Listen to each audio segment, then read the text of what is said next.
Hey everyone. First of all, thanks for stopping by.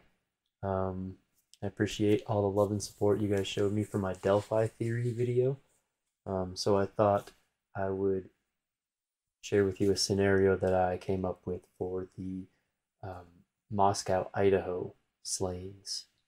If you're not familiar with the Moscow, Idaho crimes, I'm not going to be giving a full rundown of the crime in this video. I can refer you to a really good true crime YouTube channel called Grizzly True Crime, and she does an amazing job detailing all the aspects of the Idaho case as well as many others. So go swing by her channel, check out the case file on the Moscow, Idaho killings, and then come back to this video. That way you can keep up with all the details as I lay my theory out, and you won't get confused about names and times and things like that. Also, I'm sure you guys noticed that I changed the name of my channel. Um, when I first made that theory video, I didn't expect for it to be as popular as it became. So I'm hoping now that you guys have shown some interest in what I have to say, that maybe I can continue putting out some content for you guys. So thanks again for checking me out, and hopefully you guys stick around for the future videos that I put out. Lastly, stick around to the end of the video because I have a big announcement to share with you guys. I hope that you'll be as excited for it as I am, and I'd like to get all of your opinions on where I'd like to go with the channel. Okay, so again, thank you for the support for the Delphi video. If you haven't seen that, I will link it in the description. I would like to revisit the case, seeing as how they've released the probable cause affidavit, and maybe we can make that fit into my theory a little bit better. But that's not why we're here today. Today we are here to talk about the Moscow, Idaho killing of 4 college-age people while they slept in their beds. Okay, so onto the theories. First of all, these are theories based on the facts of the crime as far as I understand them. Please keep in mind I am human. I'm wrong all the time, so take the things I say with a grain of salt. Also, specifically with this case, there are very few details about the crime and the crime scene in general. So before we get to the theory, I'd like to lay out some what I like to call plausible speculation. Not all of these are speculation, some of them are facts, but anyway, let's just get right to the list. Okay, so first, I think this is pretty obvious, but I think the killer would want there to be no screams and no loud noises. Obviously, he wants all of his victims to stay sleeping so that it's easier for him to attack them. In addition to that, if there was a scream or a very loud noise, I think it would likely scare the killer enough to make him leave the house quickly. Next, I'd like to speculate a little bit about the weapon. The police have reported the weapon to be a large, fixed-blade knife in the style of a K-bar, or it's also been described as a Rambo knife. I believe this murder weapon suggests that the killer is a male, and I think that that's pretty widely agreed. But something else that's interesting about the fact that the killer brought the knife with him at all is that it suggests premeditation. By bringing the knife with him to the crime scene, you can assume that the killer went there to kill one, some, or all of the victims. The next thing is Murphy, the dog. For those of you who didn't know, there was a dog who lived there with the girls in the house that they rented. The interesting thing about the dog is, as far as we know, he didn't alert any of the other roommates to an intruder. And that's kind of interesting in itself because, first of all, Murphy is a Labradoodle, and from what I've seen, he looks like a young Labradoodle. And beyond that, he lives in a house with people who seem to care about him a lot. So he likely hasn't suffered any abuse or mistreatment at the hands of humans. He's likely a very trusting dog. So how could he have not alerted the roommates of an intruder in the house? Well, it could be as simple as the intruder entering the house, calming the dog down, and putting him in a safe place in the house. Or maybe the dog knew the intruder and he didn't worry about it at all. Or maybe Murphy was in the basement when the intruder came in and he never even saw the dog. So either way, I think that the fact the dog didn't alert any of the roommates is an interesting aspect of the crime. This next piece is actually verified since I wrote the script. Coroner Kathy Mabbitt noted that earlier media reports stating that all 4 victims had been murdered in their beds were not accurate. That's interesting because for the longest time we've been hearing that these victims were found murdered in their beds. The next is that at a press conference on November 20th, 2022, so just earlier this month, an official was quoted as saying that some of the victims had defensive wounds. That's interesting because that means that more than one of the victims was awake and likely fought back against their attacker. Again, on November 18th of this year, Coroner Kathy Mabbitt told media, this is a quote, "There were multiple stab wounds. Yes, most of them had just like one lethal stab wound." Again, the words that Mabbitt uses here are interesting because she says most of the victims had one lethal stab wound. Well, how many victims were there? There were 4 victims. So most of the victims would suggest that 3 of them had one lethal stab wound. Think about it. If it was only one of the victims who had one lethal stab wound, she would have said only one of them. If it was 2 people, she would have said half of them or some of them. If there were 4 victims who had one lethal stab wound, she would have said all 4 of them had stab wounds. But she said most of them. The only amount of people that could be is 3. So let's reread that quote and just replace most of them with 3 people. There were multiple stab wounds. Yes. 3 of them had just like one lethal stab wound. So that means that one person had multiple lethal stab wounds?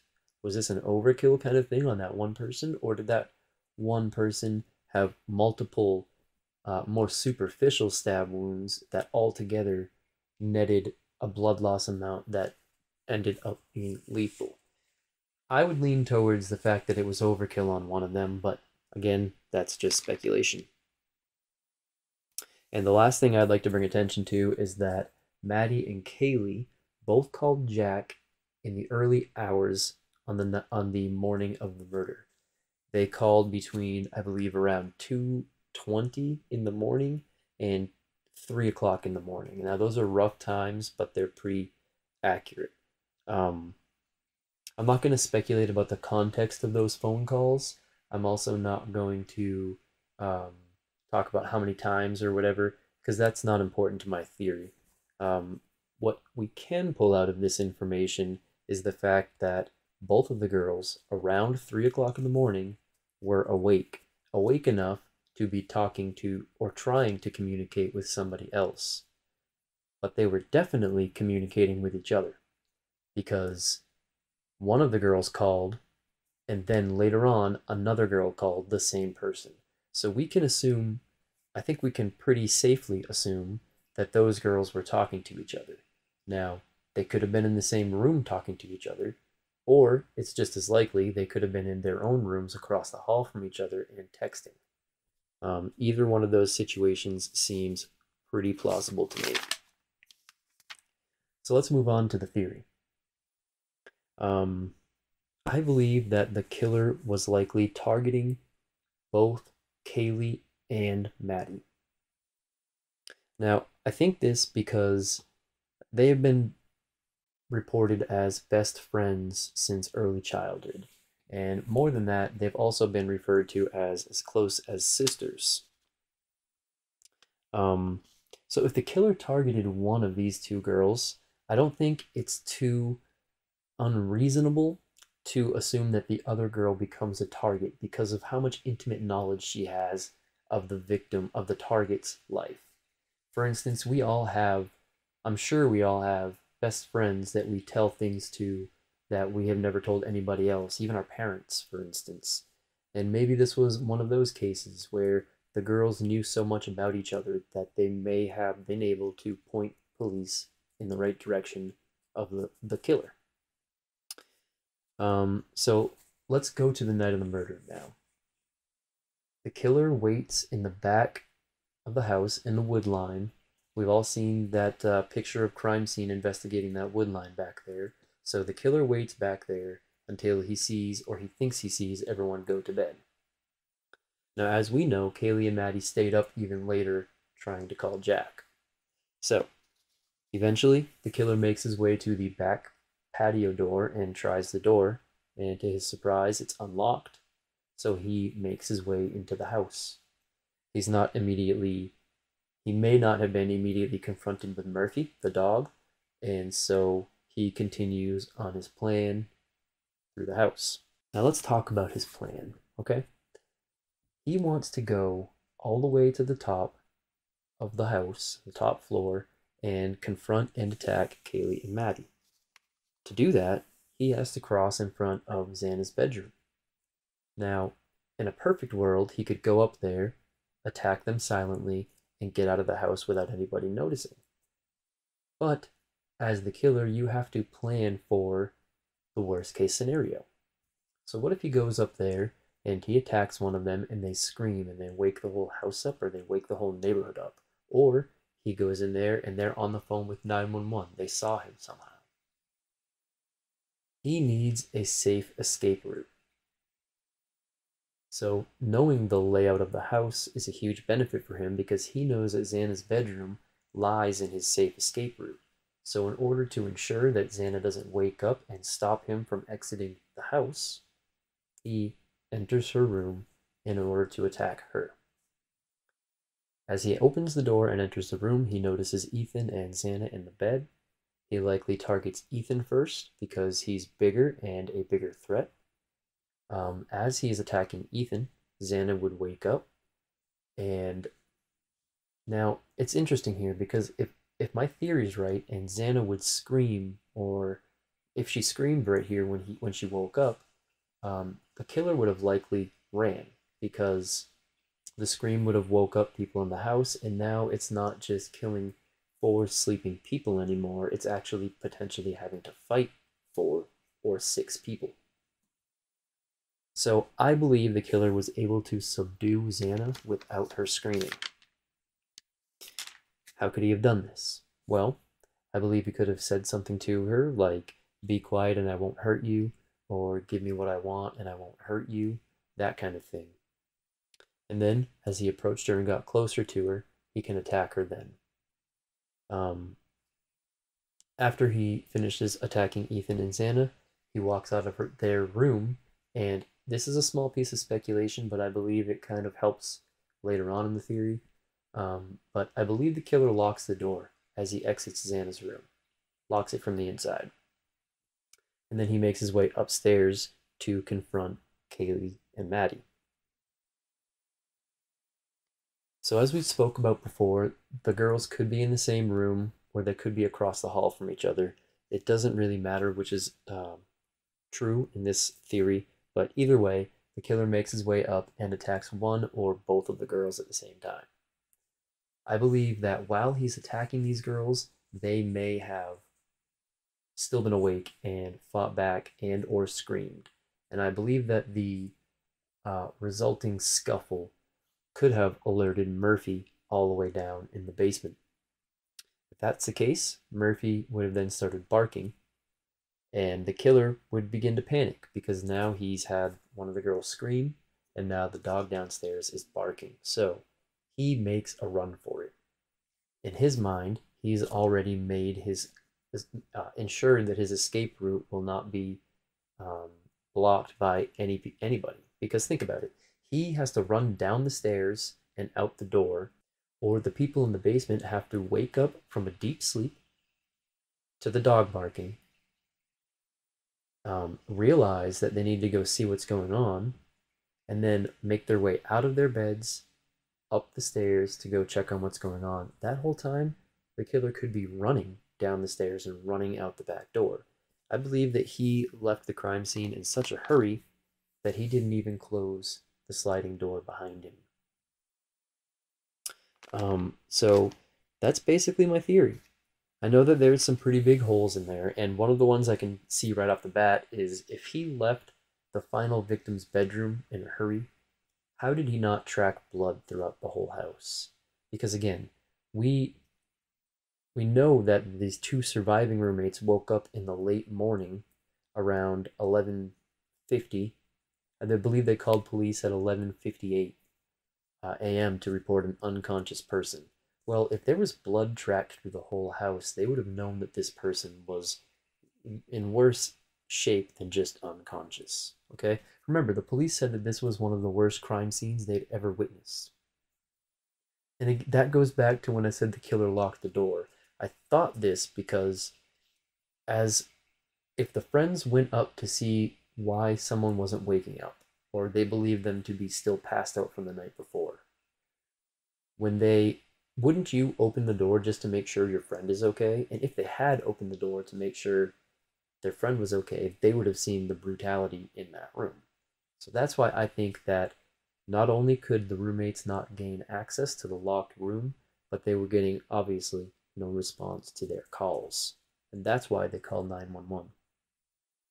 And I believe that 911 had to speak to multiple people because when they phoned 911, the operator forced them to break the door down to see if the people needed help. And when they broke the door down, they started describing the crime scene, which would explain why the police don't want to release the 911 tape, because they have to keep some of the evidence close to the chest for obvious reasons. They don't want to release that stuff to the public.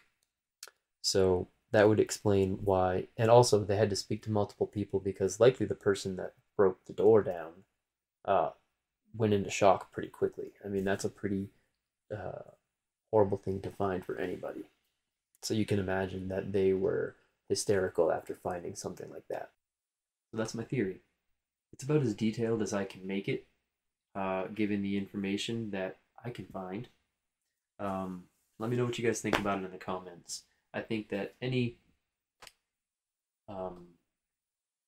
feel like any comment that contradicts my theory is healthy in itself because it helps evolve a theory and in that way helps move it to a more beneficial avenue of investigation. So anyway, leave your comments and tell me what you think about the theory. And one last thing. If you're still here, thank you very much for sticking around. I appreciate it. At the beginning of the video, I said I had an announcement to make to you guys, and I just wanted to see how you guys felt about an idea I had. Obviously, coming up with theories for current true crimes is something I enjoy doing, but it's not something I enjoy doing to speculate wildly. I don't think I'm going to put too many of these theory videos on current crimes out there because my main goal with it is to help the investigation, and I feel that too much and too wild speculation can be hurtful and irresponsible to just put out there. For instance, using people's names, and you can see in the Moscow case how this has already caused problems because people on the internet obviously want to find answers just as bad as the investigators do, so they take it into their own hands to suspect individuals.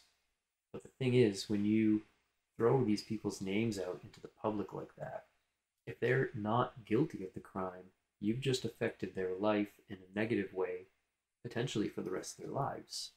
So I think it's important to be responsible when speculating about crimes that are so recent and so emotional. That's why you'll notice I didn't name any names other than the victims in this theory. And anyway, so I don't think I'm going to be doing a lot of these theory videos for current crimes.